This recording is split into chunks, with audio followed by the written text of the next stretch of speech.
on all of these authors are published by Blue Light Press. So what a great honor to publish writing that was just this accomplished and this wonderful. So our first author is Claudine Nash. And you can unmute yourself. I'm going to introduce you. Claudine Nash is a New York-based psychologist an award-winning poet who received the 2020 Blue Light Book Award for her poetry collection, Beginner's Lost to the Multiverse, published by Blue Light Press in 2020. This is an honor that she and Meg Pokrass shared that year. I mean, like, what an amazing thing. Her book is a collection of poems set in the multiverse, a realm of infinite possibilities. While the settings, circumstances, and outcomes in the poems may vary, the one constant throughout this collection is the depths of longing and the universality of love. Well, how good is that? She's widely published. Her work has been nominated for the Pulitzer, the Pushcart, Best of the Net. She has earned numerous literary distinctions, including prizes from Artists Embassy International, 30 West Publishing House, and Eye on Life magazine. Claudine, you're on. Hi. Okay. First of all, thank you so much, Diane, for organizing this and for your incredible belief in, yes, in this. So I'm eternally grateful for your support for the collection. I will be reading from Beginner's Guide to Lost in the Multiverse.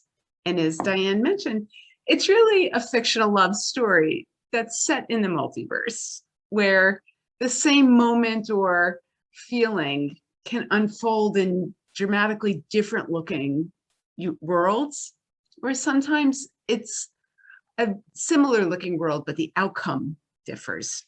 Okay, so I'll begin with the title poem. Beginner's Guide to Lost in the Multiverse, Universe 415. I accept this challenge of surrendering all of you.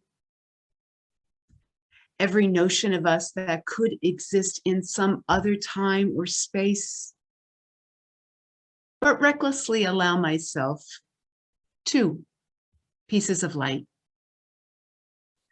The one that burst from your eyes the day we watched the dust whirl and saw all our lives at once. Then later, those particles that slipped around you as you stepped into the distance. I tell you, never try to pocket a photon. Weeks afterwards, these memories split into 10,000 streams that flooded my sleep, spilling bands of hazel and loss into the night. Classic rookie mistake. Okay. So I'll carry on. So, it was important to me when I was writing the collection, one, I was hoping it would be something lighthearted that people could enjoy during the pandemic, but also I wanted to write something that really connected us to these universal experiences, even though we all come from such different worlds. Okay. So I'll read the next one. It's called Plastic Endings, because it's been my experience as a psychologist that it's very often much easier to leave when we're angry than when we're sad. Okay, so Plastic Endings, Universe 11,098. A friend let it slip that she later walked in on you playing with my micro robots. This scrap of unexpected intelligence admittedly made me cry. A steel-eyed diminutive pair, 1/2 inch in height. Their invasion of your fingertips had launched the tail end of our false parting. Synapses charged with disquiet, I had pitched their handoff without any particular elegance or aim, blurting some absurdity like, "Take these buggers with you," because I couldn't ask you to keep them in a sad and hallowed place. You needn't have been so scared. Okay. This next one is called Since You Left, Universe 11,099. Today, I walked in on the house robot whispering your favorite sonnet. This, after tracing your name in day-old oil all along the attic walls. I try to comfort her, though she would sooner see me swallowed by the moon. I lay my hand upon the crack in her back that she suffered the first time you took her ice skating. But she spits obscene strings of zeros at me, as though I'm a pile of wasted silicon, as though my heart isn't already twisted into a mournful jumble of spent circuits, as if I alone could have stopped you from running. Okay, same scenario, slightly different world or universe. This one is Since You Left, Universe 11,100. The toothless Tesorosaur you used to feed keeps crying for your cold corn and sardine soup. I spent the morning in the side garden grinding insects, dicing scallions and bits of fresh fish. Yet still, he spits my sorry excuse of a stew into the dunes. I fear time is finding him growing thin and ornery. It's not my intent to make another suffer hunger, but I must admit, I love the way his wings make wind when he takes off bothered and empty-bellied. Tomorrow, I will tuck your recipe book back under my mattress and bring him a basket of bread soaked in salt water instead. I thought you both knew I'm not much of a cook. Okay. This next one is called Fingertips. Universe 18,197. There'll be a quiz on all these numbers later. Okay. Today, I'm thinking mostly of your hands, or rather the way I like to watch them when you are typing or tying knots or are otherwise occupied, and how a story seems to rise from your fingertips when you touch certain colors or cottons or the other types of soft fabrics that I tend to want to crawl under. Today, this story is a warm orange and smells something like marigolds. It twists and turns for a rocky bit, but overall is quite beautiful and has the type of cozy ending that you would want to wrap around yourself when trying to get to sleep on a cold planet, or maybe just a plain old regular planet. But on a night like this, when the steps can't stop creaking. Okay. As we're speaking, by the way, I hear my dog standing up on the stove, stealing a pot. So I'm sorry, I'm a little distracted. Okay. This one's a very short one. It's called I Pass You, an Empty Sky. Universe, 3,027,217. I just love when I pass you an empty sky and you spin it, then hand me back a fistful of stars.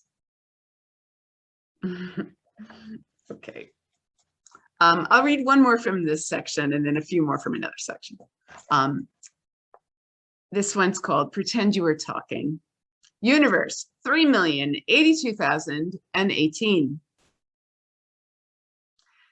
Pretend you are talking just to me. I will kneel here while you tell me all about the stars that are stuck in your heart. You can loosen your tongue and let their cold light spill into the space between us. I will listen to your quiet wind rise. I will stay here when this storm fills your mouth with ice and sky. You can bring your lips near and let the dark slip into my ear. Pretend I see nothing untouchable. Pretend that I am holding all these icy parts of you. That when I look you in the eye, I am watching wild grass sway. I am touching a stunning bit of night. Okay, so in that section, all the poems took place in very different settings. I'm just going to read a very short selection of poems that all take place in a very similar looking setting, but where the outcome is slightly different. The multiverse. So this one is called, this grouping is called Magnolias, and they all take place in a similar looking magnolia grove. Magnolias, Universe 1071. Listen, I need to say just once in this lifetime that when I look at you, I see a landscape alive and soaked in magnolias, where I find myself home in fields I have never and always known, to which each and every turn I return. Okay, this one is called Magnolias, Universe 1072. I look at you, and at once all the gaps and restless spaces in me settle into this landscape. I drift home wrapped in a blanket of magnolias. Magnolias, Universe 1073. I offer you an empty field soaked in cold and drained of color. You fill the bare and icy spaces with magnolias. And lastly, Magnolias, Universe 1074. You looked up, and deep beneath the rocks and stones and bones of you, I saw a field I know I've traveled, a magnificent landscape more alive than any orchard. I tried to slip under a blanket of magnolia blooms, but you turned your head towards the night. Okay, and then lastly, I'll just end with the closing poem in the collection. This one's called A Stunning Matter. Universe 6,196,396. See this patch of space and time? You are the thread that vibrates through this fabric. You are the knot that ties these strands of light. I am waiting in the moment that sits right here between us. Now lean in and weave it into a stunning matter. Okay, thank you. Thank you so much, Claudine. Let's give her a round of applause. Look in all the little windows. I just love the way your book comes alive in your voice. It was just so thrilling. You know, we have everybody over for our poetry potluck, and we're pre-pandemic, we're reading manuscripts, and then all of a sudden I see this amazing manuscript from you. We all loved it. 5 poets are involved in our selection process, Oh, and like, oh my God, what a wonderful book. oh, thank you so much. So, we'll kind of mute you now. And our next author is Meg Pokrass. Meg is the author of 7 flash fiction collections, 2 novellas in flash, an award-winning collection of prose poetry. Her new collection, actually, I think you probably have a few more after this, Spinning to Mars, won the 2020 Blue Light Book Award. Her work has appeared in Electric Literature, Washington Square Review, Smoke Along Quarterly, and a list of periodicals and e-zines way too long to read because, like, hey, we have to have time for the poets to read this afternoon. She has been anthologized in New Micro, published by Norton, Flash Fiction International, Norton, The Best Small Fictions. She is founding editor of New Flash Fiction Review, series co-editor of Best Microfiction, and festival curator of Flash Fiction Festival in the UK. And in other words, she's a good person to know if you write flash fiction. So Meg, please read to us.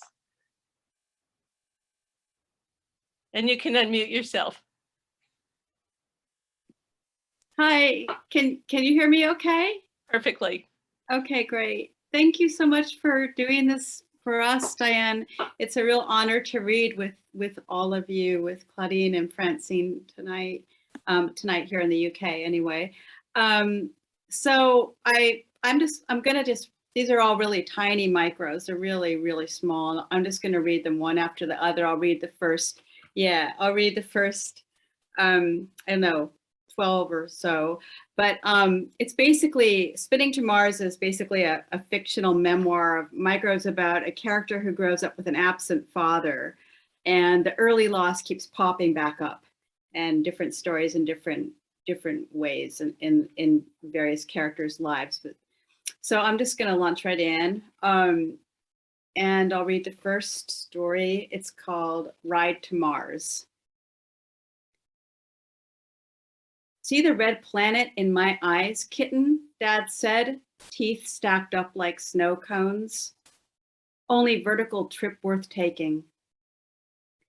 Sometimes it feels as if he's still sitting around, waiting for the milky world to line up and trust him. People will fall for anything. Some dangle the promise of a ride to Mars. Others dangle the promise of home. Lost marbles. Life was a parade of stories about the stuff her father did. Her unfaithful father, who had left her his marble collection. Her mother explained how he'd been a wolf, how she would be home working, sweeping with a tall kitchen broom, and he'd wobble in looking like he just won at Russian roulette. The man had serious intimacy issues, but he wasn't all bad, she said. He hugged like a teddy bear. And oh, that wonderful collection of antique marbles he had. She used to say this right near Christmas. They must be here somewhere. Dry skin. She would scream on the weekends, throw shoes at her wall. Her father's problems itched like dry skin. She sank a wooden leaf, imagining it was her father, and still it floated. Later, trouble had something to do with the light in her walk-in closet, the smoke from patchouli incense holding her still. Music tinted the air with who she was, who she had become. Soon she would be meeting a boy, not her boyfriend, by the creek at midnight. The honeysuckle flowers would have already bloomed, and she would teach the new boy to suck out drops of honey from the stems on the lawn. She would show him how to be that gentle, to get the drop to come out just right. Lucky. Your mother said you were starting up again, like in books and movies. The first thing you understood about escaping to California was this: you would never have snow again. You'd see it in Christmas movies. You'd wave at it in the distance, glinting and winking from the peaks of the Santa Ynez Mountains. There would be jasmine flowers, eucalyptus trees, small butterflies, smells that overwhelm a family with the feeling of lucky. Love Street. You wanted to live on Love Street, to steal paperbacks about salvation sex and hide them under your bed. You told yourself that one day the sound of your name would make a man sick and then well. You grew up to be a grown-up who got smoked out by previous lovers after sneaking their animals into your life. The dog was your very first love. You were criminal friends. She'd sneak the cat's food and you'd let her do it. What did you plan to do with your life?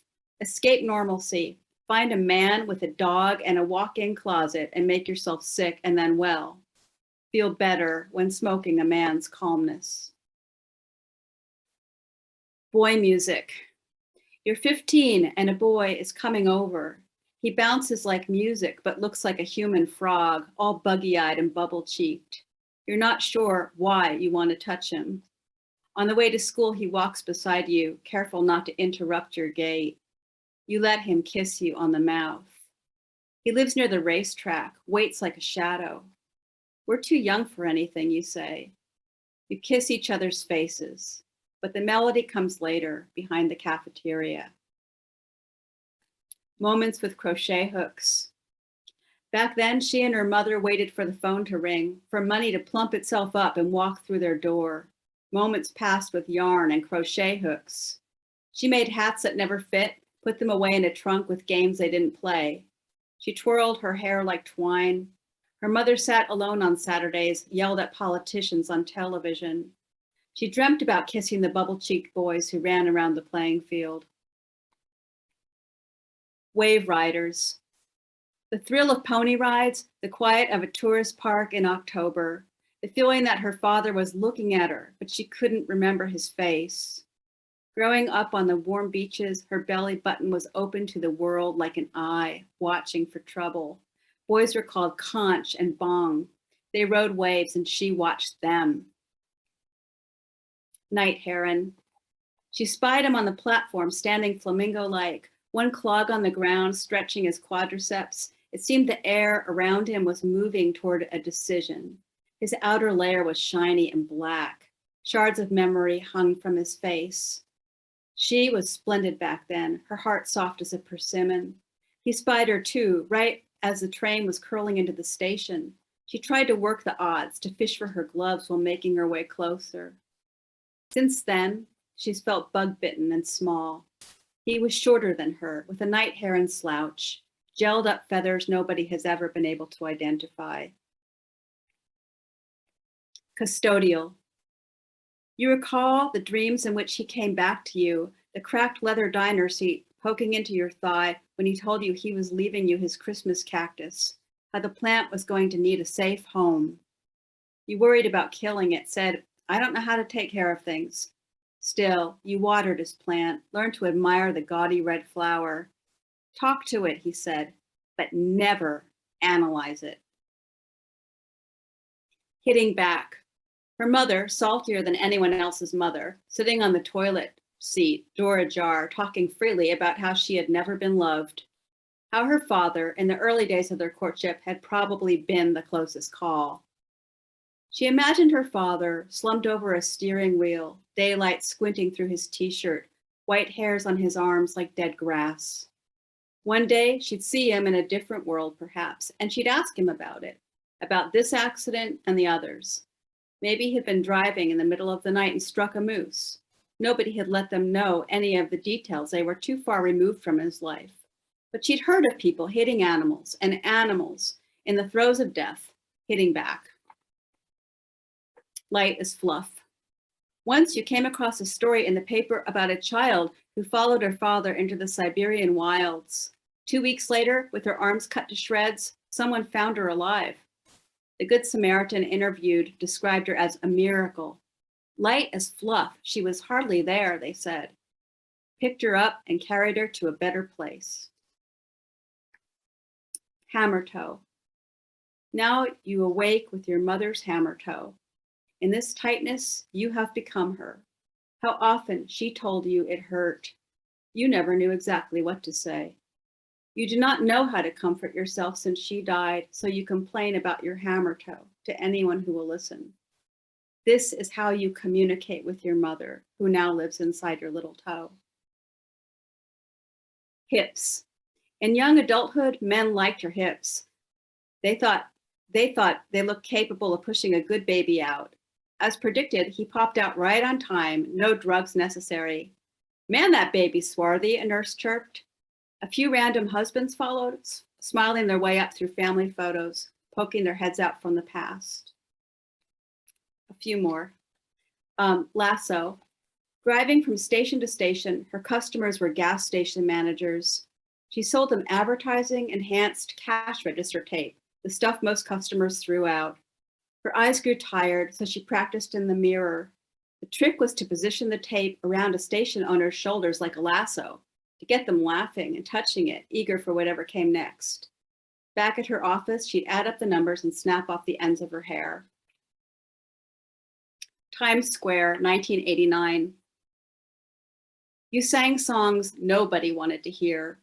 Flew through the starry city full of girls, girls, girls, Central Park wildings, muggers, cab drivers of parakeets, a tube of lipstick in your fist like blood or prayer, the kiss me red pointing to your clamshell mouth. You were not stuck, not really, not yet. The men had names like Guy and Tom, but none of the names fit them. Their penises shrank and grew like mushrooms or flowers. You felt sorry for all of them in your greedy young way. Your hips swayed through Riverside Park, uncurling your face to the sun. This was the clockwise track they all smile about. Even hamsters smile. So that'll be my last. It's my New York piece. Round of applause for Meg. Thank you. Thank you. It's so amazing to hear your flash stories. I mean, the way that so much happens in this tiny little universe of the micro story. It's such a gift to be able to do that. Thank you, Diane. And Blue Light Press has 2 books by Meg, what you just read from, Spinning to Mars. An earlier book, Cellulose Pajamas, which is a collection of prose poems. You know, after this reading, since I've got the 3 of you here and Michael Milan and Melissa, other flash fiction authors, I want to have everyone weigh in about what's flash fiction and what's a prose poem and what's the difference. I had Tom Hazuka and a whole group of writers in here for when we were having live readings and for his book and Flash Fiction Funny. And I asked that question to just about everybody in the room and got different answers from everyone. So I want to hear yours. Okay, now we have Francine Witte. Francine is author of Dressed All Wrong for This, published by Blue Light Press. And she's winner of the 2019 Blue Light Book Award. Do we detect a common theme? These are all just spectacular authors. Dressed All Wrong for This is a collection of 58 flash stories with varying themes: relationships, loss, relationships, mothers, relationships, and even more about relationships. In other words, if only love were kinder. Her recent books include The Way of the Wind and The Theory of Flesh. Her chapbook, The Cake, the Smoke, the Moon, as far as I heard, will be published in fall 2021. Is it published yet? Yeah, you can unmute yourself, Francine. I'm going to say a few more words about it. Yes, it just published? came, Okay. it's just out, yeah. How exciting. Thank you. And she is flash fiction editor for Flash Boulevard and the South Florida Poetry Journal. So this is another good person to know if you write flash fiction. And she lives in New York City. Francine, you're on. Thank you so much, Diane. And it's lovely to be reading with Meg and Claudine. Very honored. So I'm going to read a few things that aren't in Dressed All Wrong for this, but then I'll read some pieces that are. And I'm reading this first poem in honor of a request that Diane had. So my mother died 21 years ago on this past Friday, and I posted this poem, and it's called Breaking Sky. A piece of the sky falls off and a piece of the sky breaks off and falls into your coffee cup. It makes you wonder how shabby heaven might be getting, and what will it look like when you get there, if in fact you do. You spoon the piece from your cup and hold it between your fingers. It is perfect and star-shaped, and you realize the sky was only making room the way your mother's belly once made room for you. How you were once the star she pushed out of her body, light falling through her thighs. And now it's your turn, time to reshape your mouth, learn the language your mother now speaks, where she doesn't quite remember you and says your name like it's a miracle or a bathroom fixture. You know that soon the earth will have to change, open its skin and scar itself back around her coffin. And it's right now that you realize that it has taken your entire life to learn that sometimes you have to hold your hand across your coffee cup to keep the sky from falling in.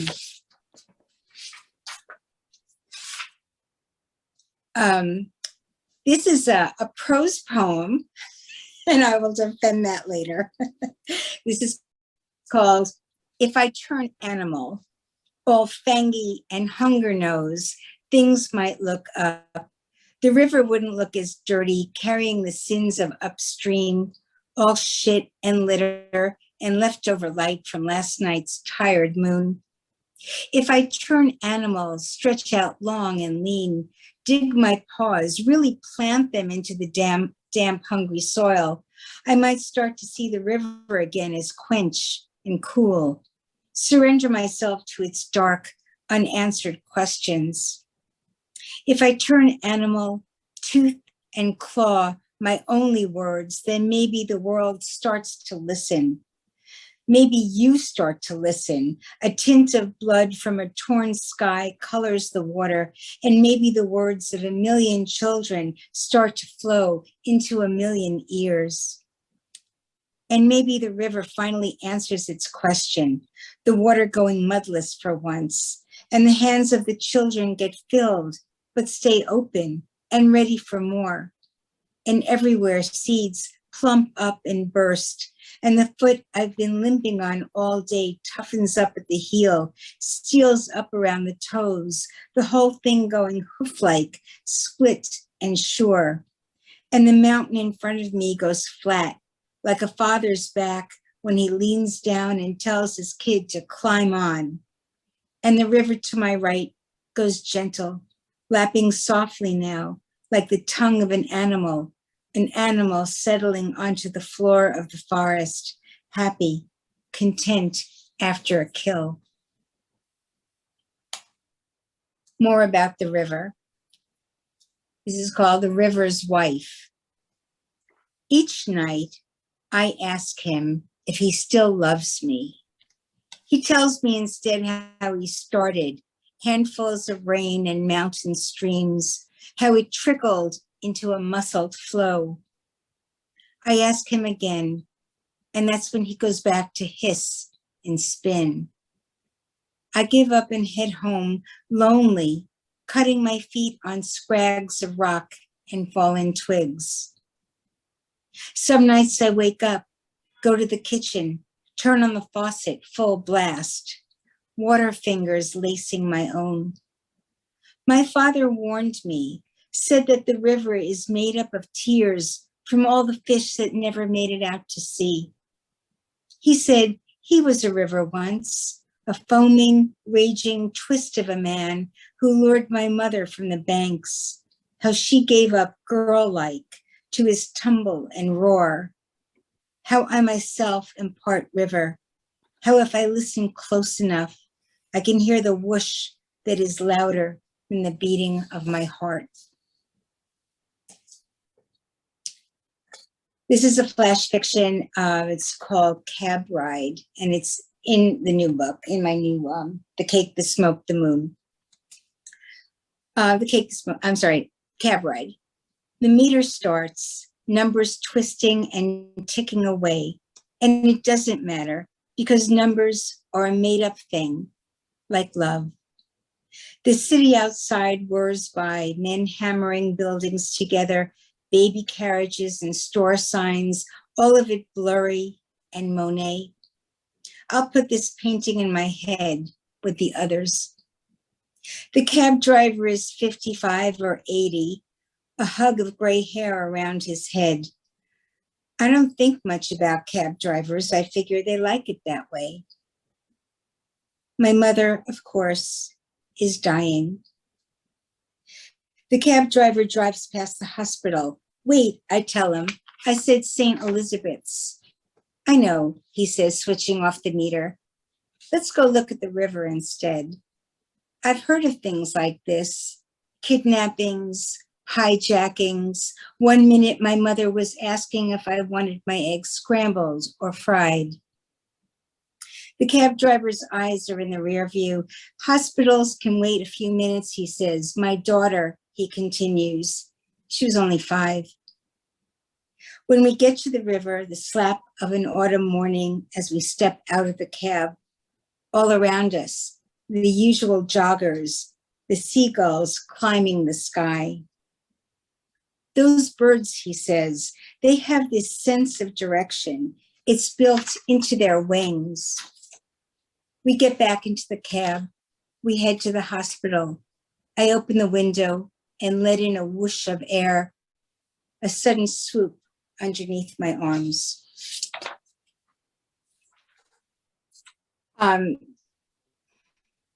Thank you. This is called Clown Boy, and this is in Dressed All Wrong for this, which I was really thrilled when you published it, Diane, because it just really meant so much to me. So this is called Clown Boy, and I think actually this was from a prompt that I got in one of Meg Pokrass runs the best workshops in the world. And she gave a photo prompt of a clown with these 2 women on either arm. And so I wrote this Clown Boy. I call Clown Boy up. I call up Clown Boy to tell him we're through. Outside, the sky is tangy with rain. I'll notify the press, he says. I really mean it this time. Clown Boy doesn't care. He doesn't care because he's got Priscilla now, who used to be my sister, but isn't anymore. We would stay up late nights painting boys onto each other's fingernails, braiding love into each other's hair. Now that's just a hunk of junk, plastic choking the ocean. You've gone too far this time, Clown Boy. I say this to my silent phone, sandpaper words in my throat. Next thing, Clown Boy is honking up the driveway in this silly Clown Boy truck. He steps outside even though the sky has started a good soppy rain. I can see the drops ping off his Clown Boy truck. When they fall on his face, I pretend they are tears. I pick up the present he has given me last Christmas, a jingle bell necklace he found in the trash. When he gives it to me, when he gave it to me, I hated him a little. He kissed that right out of me, though. I'm a bigger clown boy than Clown Boy could ever be. I put on my necklace and head out, nearly naked, into the rain.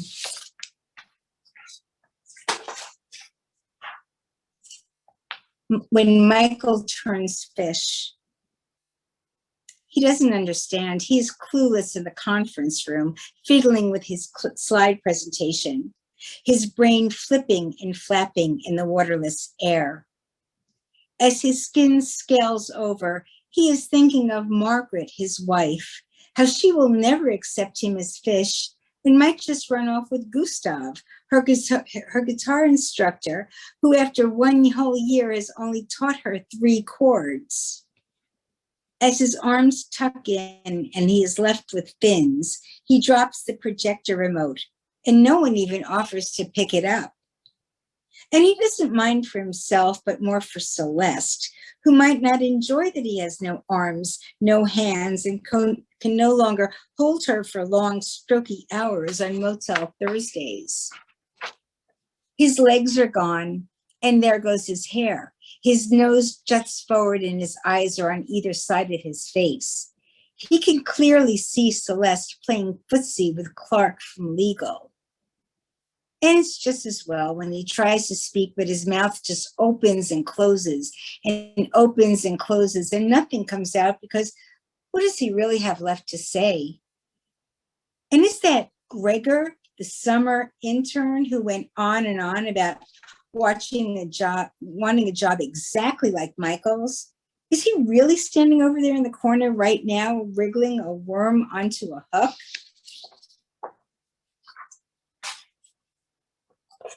This is called Fish Sweat. And I think it was also from a Meg Pokrass workshop, if I'm not mistaken. Fish sweat.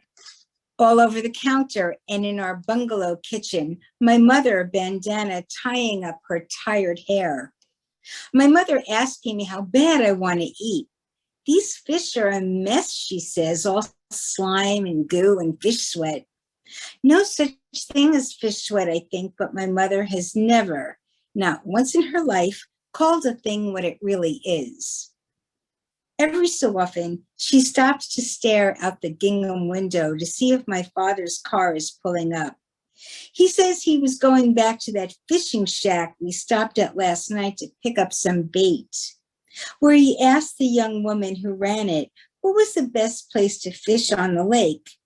How we all of us heard her say how she's running the shack by herself since her husband died, her tan belly showing out from her midriff top. And then my father going back by himself early this morning, coming back with 5 whole fish, each one slimier and smellier than the next. And the one before it, and me having exactly no appetite. Not after watching the sweat trickle out of my mother's bandana, her wiping off with the back of her rubber-gloved hand, her thwacking the heads off the fish one by one and tossing them into a bucket like they were somebody's father, somebody's husband, and me standing there next to her, wondering exactly how many fish this was going to take.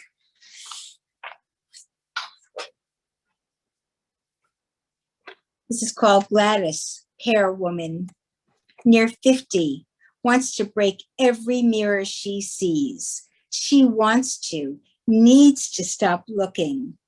Harry, who is only a photograph now, once told her she was made of legs and moonlight and red, red love. Since then, children and diets and undiets till now, Gladys sits all day in front of the television. On the shopping channel, tents and tunics to turn her into a secret. Gladys orders one in every shade. One day, delivering them, the doorman offers Gladys a smile. Ancient reaction. Gladys is smitten, and later she orders a rowing machine. How many pounds, she wonders, are standing between me and love? When it arrives, she rows and rows till her living room is an ocean. Her daughter begins to complain. You haven't seen the baby in weeks, she tells Gladys, to which Gladys answers, I was busy giving birth to myself. Finally, beautiful again, she and the doorman have dinner. Gladys picks olives out of her salad. She scans the menu for fat. The doorman sparkles like silverware. And when dessert arrives, he spoons cherry vanilla into Gladys's trusting mouth. They plan their second outing, a wine tasting perhaps. And when the doorman opens his wallet to pay the check, Gladys pretends not to see the picture of his wife. Later, hungry goodnight kiss and Gladys fumbling to open the door. I know all your secrets, the doorman says into her skinny ear and turns the key with a flick. Once inside, they make slithery love on the carpet, her tiny dress flung across the rowing machine. It is only later, when it's over and the doorman gone, that Gladys remembers his wife, thin as a picture, sitting all day in a wallet, right there in front of his heart. And the last piece I'm going to read is called Death Primer.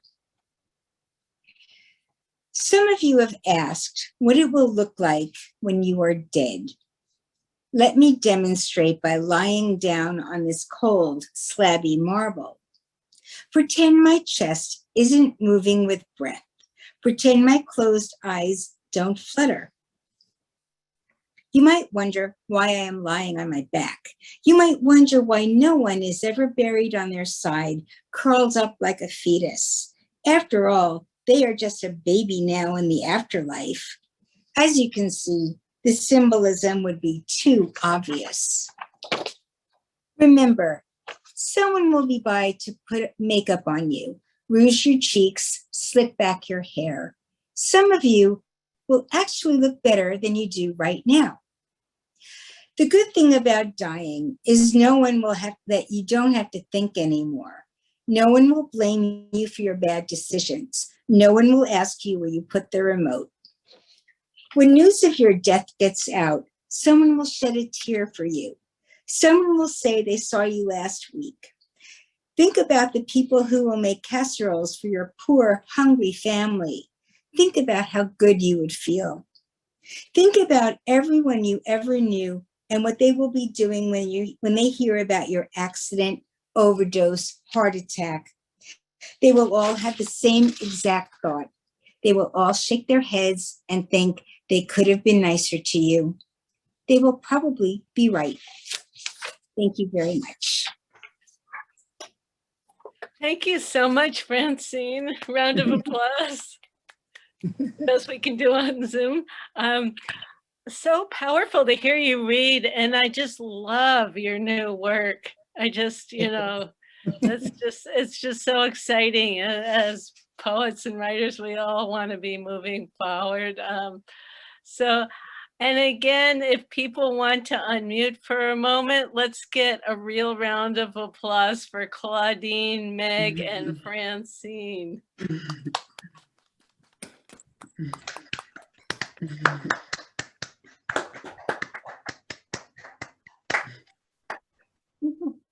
So right now, if we were all at the MSA Gallery where we used to be, we would be having a book signing. So to do the best we can right now, virtual book signing, you can find links to all of their books that were published by Blue Light Press on the Blue Light Press website. Some of them are on the homepage. All of them are in the bookstore. And you can order them from your local bookstore. You can order them from Amazon, whatever is easiest, because, we're in unusual times. And our next reading is on Friday, November 5th, 6 p.m. Pacific time. We have Michael Milan, John Kustra, and Diane Mumi. And if you came here as a guest of one of the readers and you'd like to be on our notify list, please send an email to bluelightpress@aol.com. And now, since we've got all these authors here, we're open. The floor is open. Anything you want to say to any of the readers, if you could just keep yourself muted and unmute when you want to speak, we'll have better sound quality. And I would like to hear from all three of you about your take on the difference between flash fiction and prose poetry. Well, I would say, I'll just jump in.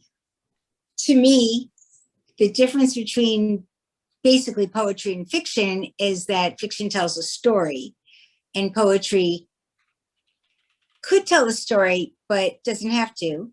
And poetry, to me, is about language. It's about meditation. So it doesn't need to have a beginning, middle, and an end. That's, to me, the basic difference. So my prose poem, that If I Turn Animal, it didn't really have a plot to it. It was like talking about things, and that was kind of why I call it a prose poem. So I think of it basically as having to do with plot versus meditation. So that's my take on it. Mm-hmm. I like that insight. Claudine, yeah, what's your take?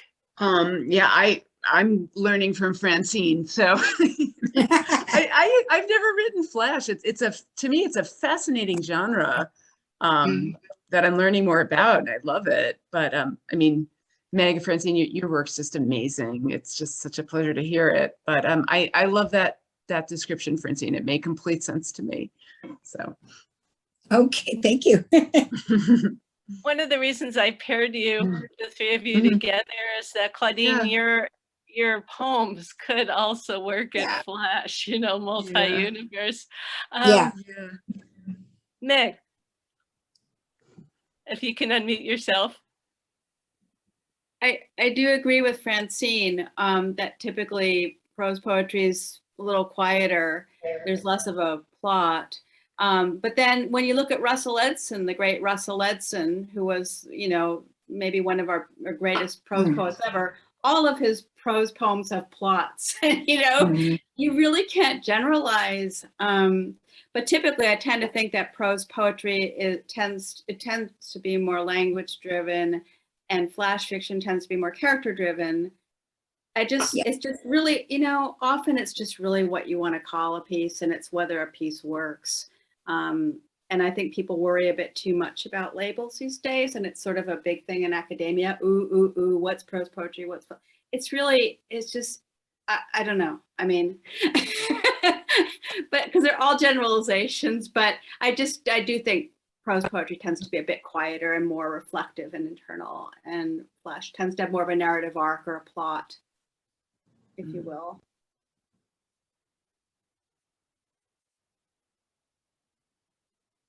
Well, this is going to be very helpful because during the winter quarter, I'm teaching flash fiction, and my ideas mainly focus that that flash fiction has a narrative arc, but these are more things to consider, and I really appreciate it.